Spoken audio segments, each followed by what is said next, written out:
Howdy, everybody. Welcome back to another episode of Texas Aggies United on TexAgs. We're sponsored by the 12th Man Foundation. I'm Ryan Broniger. He's Texas A&M junior outfielder Jace LaViolette. Year 3, man, this thing goes by fast. Honestly, I was having a recollection of you the other day from probably 14 or 15-year-old summer. It's 1,000 degrees in Franklin, Texas. Yeah. And there was a part of the game where it was in the afternoon. Everybody was tired. Everybody was hot. You were supposed to sit out that inning. I think one of the coaches said, hey, I need a right fielder. You just popped up and ran out there. That's one thing I've always appreciated about you is how much you love playing. Yeah. Where are you at in terms of going into year 3 now as an older guy that's done all the stuff? And I would imagine just ready to get on the field and play and quit talking about it. Yeah, man. It feels like it's been forever since I actually got to play in front of the 12th man. That's why whenever we had that first pitch game, it was so much fun for me because I was like, it was like a breath of fresh air. I was like, I'm back. Like, I'm finally getting to do this again. Missed the 2 fall games. But I couldn't tell you how much fun this is going to be and how excited I am. And I agree. I think that it's time to stop talking about it and let's just go play. Where are you, so how will you be on Thursday? Because Cash said he probably won't sleep very much. Yeah. Kent said he probably won't sleep very much. Is that kind of how you are over the openers? No, I'll probably sleep pretty fine. I don't know. I think that, I'll be for sure really excited and I can't wait. But at the same time, I think I've gone through it 2 years now. And my freshman year, for sure, I wasn't able to sleep. Last year, I slept pretty darn well. And I think that every year that you kind of go through it, you understand what it's going to be like, right? Like, obviously, you never know to the full extent of what it's going to, but you have ideas of like, okay, like I'm going to wake up, I'm going to do this, I'm going to do that. Especially once we played, 70-something games last year. So you kind of find a routine that you like to do, that you can kind of go off of on game days. And it just makes it easier for you to kind of clear your mind. Because I think that's where it all comes from, of like not being able to sleep, or the anxious mind is like thinking about it too much, right? Like I think that's something I try not to do, is like I just try and treat it as like, all right, no matter if it's opening, I think that every game should feel like opening day for me, just because it's like, that keeps you the most, like, I don't know, it keeps you the most free-minded, keeps you the most, like, loose, lets you have fun. Because once you start, like, all right, we're 55 games in, I'm getting tired. Yeah. My body's starting to hurt. Am I doing good? Am I doing bad? Like, once you start thinking that, then it's like. You mentioned missing those fall games, and where do you feel like you're at in terms of your readiness to get in the box? Because like you've had thousands of at-bats in your life, but there's nothing like standing in there against live arms, against y'all's arms especially, to get yourself ready. You can hack attack it, you can eye pitch it, you can equalizer, all those machines you guys got, but until you get in there and stand in there, you're not really ready. So how do you feel like you've been able to catch up after missing so much of the fall? Yeah, it's definitely been hard. It's been the hardest spring so far for me personally, just because I had a lot of room to catch up, right? Like I missed, I couldn't even tell you how many at-bats I missed, but at the end of the day, I still think it's all a mentality. Like there's ebb and flows of this game. You're going to do good some weekends, you're going to do bad some weekends, and that's how it is. And at the same time, like if I go out opening weekend and go 0 for 10, oh well. You know what I mean? Who knows, the next weekend I go 8 for 10. Right. Like at the end of the day, it doesn't matter. It's still baseball. And that's something that I think I have to focus on and realize that, yes, I missed a lot of at-bats and I missed all this stuff, but at the end of the day, like, you can't use that as an excuse. Like, that can't be a built-in excuse for your mind, because then you're just letting yourself go, right? Like, I missed those at-bats, but I've gotten all these at-bats. Do you feel like this obviously it's progressively gotten better. I thought you looked good in the Saturday scrimmage, backside triple. Yeah. Anytime you're hitting the ball to that side of the field, it's got to feel good, right? No, 100%. I feel good. I've prepared probably the same, if not more, this year than any other year that I've been here, which I think is a good thing. I kind of know where I need to be. I kind of know what I have to do, right? Like I don't want to do too much, but I don't want to do too little. Like there's a fine line of a happy medium that you have to kind of find, and as you go, you figure it out. You figure out what you need, and what you need is different than what Caden Kent needs, 100%. Right? And there's no right or wrong way. No. It's just figuring out what you need. Whatever your body feels like, okay, I'm good here. How much now as an older guy have you we had Coach early in the week, and he talked about Sorrell may miss this opening weekend with a hamstring issue. He said if he can't go, it'll be Terrence Kill Jr. in right field. How much are you prepared to give TK or Sawyer Farr, these guys, some wisdom about, hey, how to handle this? This is just game one of 55 of them. Right. Yeah. I mean, at the end of the day, like, there's not much that you can really say whenever it's going on, right? Like, one of the only things that I'm going to say to TK or Farr or whoever goes in is, like, whenever you run out there, like, every time opening day comes, I take probably a minute and I just sit there and I soak it all in, because it's something that you should do. Like, it kind of like lets me like get all the nerves out, get everything like correct. Because if I didn't do that, then I think it would be like almost selfish of me to not take in the amazing fans that we have here and take in the 12th man. And so that's something I'm gonna tell them is like, hey, whenever we run out there, we're not gonna play catch. We're gonna sit there for a little bit and we're gonna take it in, and then we can play catch and treat it like a normal game. But at the same time, like, understand that you might not do good, right? You might not do good. And the hardest thing for me as a freshman was learning how to deal with failure. And that's something that I'm still working on. It's so hard because you come from high school, right? And you don't fail much. Really and truly. Like, those guys are here because they didn't fail much, and they were better than everybody else that they were playing in high school. And you get here, and now in high school you're here, and now it just slowly starts and sometimes it's there, right? And that's the hardest thing. And so I'm gonna tell them, like, no matter what, you go 0 for 10, you go 10 for 10. You have to be even kill. Like, there's no ups and downs like that. You don't want to ride that wave of like emotions of doing good. I'm gonna ride the high. Yeah, honestly, if you're doing good, ride that high.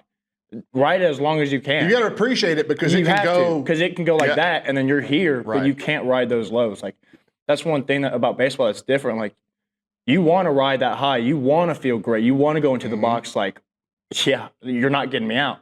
But whenever you're doing bad, you have to somehow still have that same mentality of you're not getting me out, even though you don't feel necessarily as good. If somebody walked up to a game and watched you come to the plate in the 6th or 7th inning, they shouldn't know how many hits you had before that. I agree. It should look all the same, right? It should. And even I'll say to this day, like, I fall victim of it too. Like, my body language sometimes go in the gutter whenever I'm not doing good, and I have to like almost self-check in the middle of the game, be like, dude, like, stop. It doesn't matter. Because prospectively, it doesn't matter. When we look at this year's team, and I've asked everybody that's come in here this, where have you seen Coach Early grow from August to now opening week? Yeah. I feel like at the start it's so new, right? Like, I mean, he gets thrown into a monster first-year head coach, and all of a sudden he gets the #1 preseason ranked team in the nation, right? Like, it's like, all right, well, let's go. But I think he's done an amazing job of doing what he said he was going to do. I mean, he spent more time bouncing around from being in the cages, being with the pitchers, or honestly being like, all right, let's let these pitchers go on their own for a little bit with the guys that are specifically trained and like have these voodoo magic stuff that they do with the pitchers. I don't even know. But I think he's done an amazing job. He's always trying to coach. That's the biggest thing. Like, he's never taken a pitch off. He's never taken anything off. But it's still pretty cool because, I mean, we can be in a game and he'll still take time to be like, all right, like, maybe he sometimes even needs to come out of it and like he'll just talk for a little, like, literally he'll like pitches thrown while they're getting the pitch or something. He'll just like, hey, like, just talk about something else and then right back into it, right? Which I think is really cool because sometimes I need it too. Like, sometimes I get so just mentally locked in that I need to honestly get away from it for a pitch or two and then get back into it for like a mind reset. Yeah, and a lot of you guys wanted Mike in that head chair so much. So there's got to be there has to have been some times when you're like at practice and you're just grinning ear to ear because your guy's running the show. Well, it was this was like not too long ago. I still was like, dude, this is like, I was talking to maybe Gavin. I was like, dude, this is still crazy to me. Like, that's our head coach. Yeah. And I got to play 2 years under him as my hitting coach, and I give him. Honestly, I give him all the credit for where I'm at. I don't think I'd be anywhere near where I am within this game if it wasn't for him. And that's why I was such a big proponent of he should be our next head coach. And I think that he says it best, that A&M should always have these expectations, that A&M should always be in the contending runner for a national championship. And I don't think that should fall. Well, let's continue down that track because I get asked in a lot of the preseason stuff that I'm recording with people about this baseball team. They're like, what is the motivation for A&M? Is it because they have their new head coach. I'm like, I think this is me. You can tell me I'm wrong. The motivation is as good as y'all were last year, and as historic as it was, you didn't win anything. Right. That's the motivation. Is the picture of you and Hayden outside the dugout while Tennessee's celebrating. Is that right? Like that's the motivation. Yeah, man. That's the chip on the shoulder. So I think you ask anybody else this question, you ask a few other people, they'll probably say yes. But me personally, like, it's weird, man. Like I don't necessarily try and use that as motivation because I feel like I try and live day by day, right? Like that's in the past. It's over with. It doesn't matter anymore. Yeah, we had a great year. Yeah, it was awesome. We got to celebrate and we got to do everything else. But at the end of the day, you're right. We didn't win anything. Who cares? Mm-hmm. Nice job. You're a first loser. Awesome. Great. Yeah. Right? You know what I mean?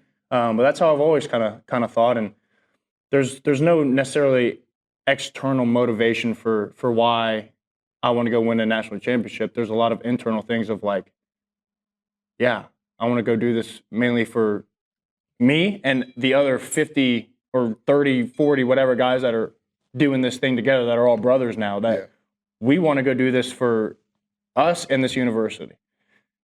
At the end of the day, like, it doesn't matter that we lost last year anymore. It's over with. It's so far in the past that. And again, kind of similar to what we were talking about with whatever you need, as you know, in terms of your preparation, is what you need. Mm-hmm. Whatever motivates you. I've learned through the years, whatever's motivating you. There's no wrong motivation for people, but whatever's getting you locked in and ready to go each day is the right thing. Right. You had an at bat in the preseason buildup that I got to watch, and I thought it was outstanding against Ryan Prager. Mm-hmm. The first pitch he threw you hit over the playground in right field, and then Ryan Prager did what Ryan Prager does to a lot of hitters. Mm. But watching you guys go back and forth, like, do you take time to appreciate that? Because you won't, starting now, you probably won't ever face Ryan Prager again, or at least if you do, it'll be a while from now. So, like, when you get to battle with guys like him and Justin Lampkin, like, is it fun to you? Is there more pride in it? Like, how do you go about those interactions? Yeah, I try my hardest to take every at bat the same. But I will say, like, I told Mike this. I was like, if I could take, like, if they were like an iron Mike and could just throw and not hurt their arm, I was like, I would take every single at bat off Ryan Prager up until the season. And I think that's just because I don't know what it is, but yeah, we have some pretty intense like at bats. Like we both are like, all right, like I think I know where I'm going with this, but it's pretty fun. Like I remember, I think the at bat that you're talking about, he does that, and then I foul a pitch off, and I get to second base, and it goes foul, and I'm walking back right by him, and he just, you're so done. You're so done. And I'm like, and I think it was like 89 at the top of the zone with, he's riding the ball like 25, 26. I was like, dude, if I'm hitting that, you're done. Like there's no chance you're getting me out. And of course, the next pitch, you punch my ticket, but that's fine. It happens in baseball. And we were just laughing about it. But I think that those at-bats are really fun. Like, I think that there's something special about being able to kind of banter with your teammate, especially whenever it's you against him, right? You know what I mean? Like, I think that's a lot of fun. I think it builds character. I think it builds teams. Camaraderie within the group, too. It does, I think the young guys watch it. Everybody else sees it, and they're like, oh, that's where we are right now. Like, well, all right. In your mind, is there a role of, I mean, you've got a lot of really talented young guys, whether it be that sophomore class or the freshman. They're looking to see how Jace handles himself. They're looking to see how Schott and Prager handle themselves. Yeah. So, like, there is an expectation for kind of leaving it better than you found it, right? Yeah. Like, so whenever you're out of this place, the next group is going to handle their business the same way. I agree. I think that's something that I've prided myself on kind of growing up my whole life, is like not necessarily leaving it better than I found it, but I kind of live by one thing, and this is something that I hope I always live by, but I'd rather be known for being a good person rather than being a good baseball player. Because at the end of the day, baseball, it's going to end sometime, mm-hmm. but I think if I could be known for being a good person wherever I'm at in life, then I think the rest will take care of itself. And I think that goes for on the field too. Like, I think over the 2 years y'all seen, I'm not the type of guy to rah-rah and show emotion too much. Obviously, it happens in big-time moments, but that's something that I kind of pride myself on. And I kind of want guys to see that too and be like, oh,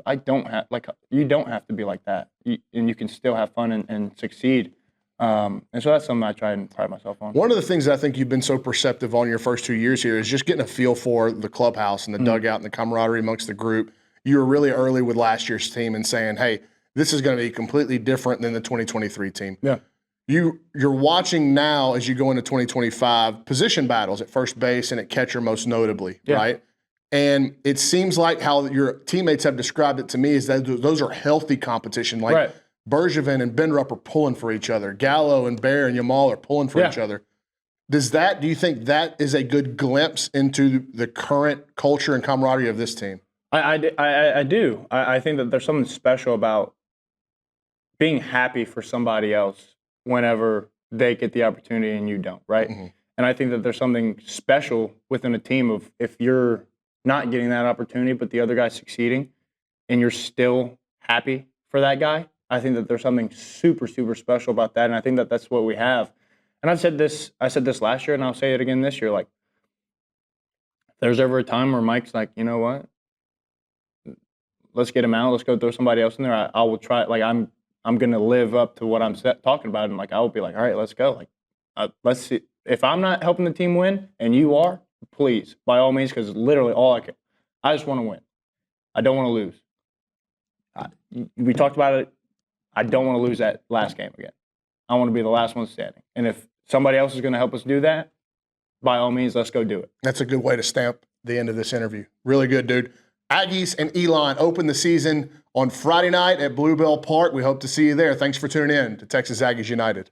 This interview is sponsored by the 12th Man Foundation. The 12th Man Foundation is the official source for Texas A&M athletics tickets.